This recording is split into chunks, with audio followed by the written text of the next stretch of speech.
Selamat pagi, Fakta 62 kembali menemani awal hari warga semua. Kamis ini bersama saya Amanda Haji dan kita langsung ke rangkaian fakta.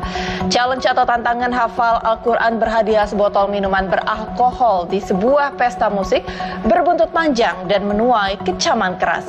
Majelis Ulama Indonesia atau MUI laporkan penistaan agama dan minta polisi untuk mengusut tuntas kasus ini.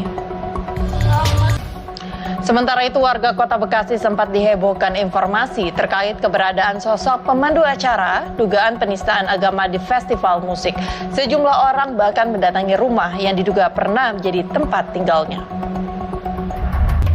Perkembangan kasus ini hingga kini 6 orang masih diperiksa, 2 diantaranya terduga pelaku. Polisi belum merinci peran perempuan dan laki-laki yang ditangkap ini dan tidak menutup kemungkinan masih ada pihak lain yang terlibat. Dan fakta selanjutnya, warga 62 tega seorang pemuda menghabisi ibunya sendiri dan membuang jasad sang bunda ke sumur. Pelaku lakukan ini karena kesal, dibangunkan dan disuruh sholat subuh. Di fakta lainnya, niat awal mencuri malah berakhir membunuh. Bos toko ponsel meregang nyawa akibat kepalanya dipukul palu berkali-kali oleh orang yang berpura-pura membeli ponsel di tokonya. Sempat jadi misteri, pembunuhan ini kini terkuak.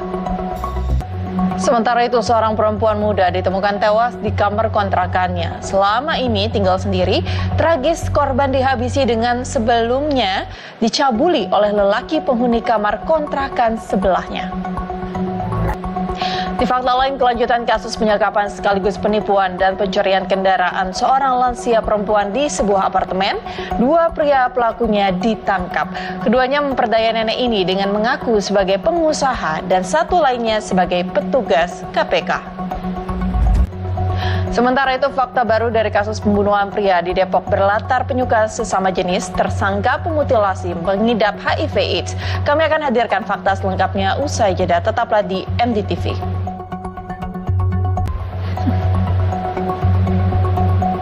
Kembali bersama Fakta 62, tersangka pemutilasi keji dengan korban seorang lelaki dihadirkan dalam rekonstruksi. Datang bercelana pendek, membawa obat HIV.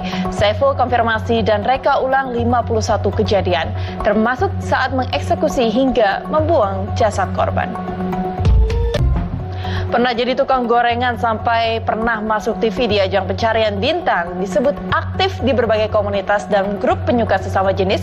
Seperti apa keseharian Saiful atau AA Epul, tersangka pemutilasi? Kita akan telusuri faktanya sekaligus penuturan warga sekitar tempat tinggalnya, kontrakan yang juga jadi tempat eksekusi pembunuhan keji disertai mutilasi ini. Selanjutnya, kembali terjadi seorang penagih utang atau debt collector menganiaya warga. Brutal, pelaku mengamuk pakai kursi besi. Aksi dilakukan beralasan korban menunggak cicilan mobil 9 bulan.